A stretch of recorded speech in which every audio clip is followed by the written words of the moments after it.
तमिलनाडु में हिंदी की कोई भी जगह नहीं है। विधानसभा चुनाव से ठीक पहले भाषा विवाद को लेकर माहौल काफी ज्यादा गर्मा गया है। उदयनिधि स्टैलिन बोलते नजर आए कि तमिलनाडु में हिंदी की कोई भी जगह नहीं है।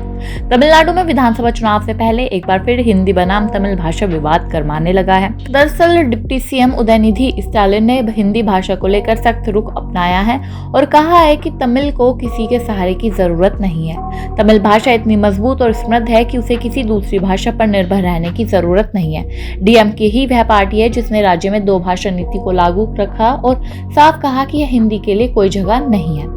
तमिलनाडु के डिप्टी मुख्यमंत्री उदयनिधि स्टालिन ने हिंदी भाषा को लेकर फिर साफ और सख्त रुख दोहराया है।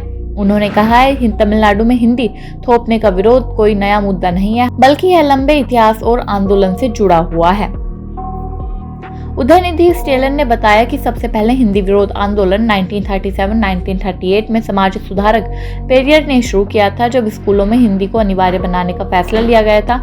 उन्होंने कहा है कि उस समय पूर्व मुख्यमंत्री एम करुणानिधि क्लाइनर भी 14 साल की उम्र में तिरुवर में हुए प्रदर्शन में शामिल हुए थे। स्टालिन ने याद दिलाया कि 21 फरवरी 1940 को सरकार को यह फैसला वापस लेना पड़ा और हिंदी की अनिवार्यता खत्म कर दी गई। उन्होंने कहा कि कई लोग सवाल उठाते हैं कि जब देश के दूसरे राज्यों में हिंदी स्वीकार कर ली गई है तो तमिलनाडु भी इसका विरोध क्यों करता है।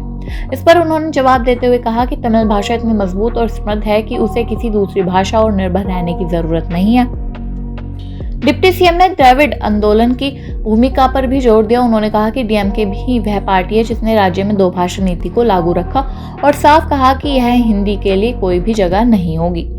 उन्होंने यह भी दावा किया कि डीएमके ने ही राज्य का नाम बदलकर तमिलनाडु रखा और तमिल भाषा को शास्त्रीय भाषा का दर्जा दिलाने में अहम भूमिका निभाई।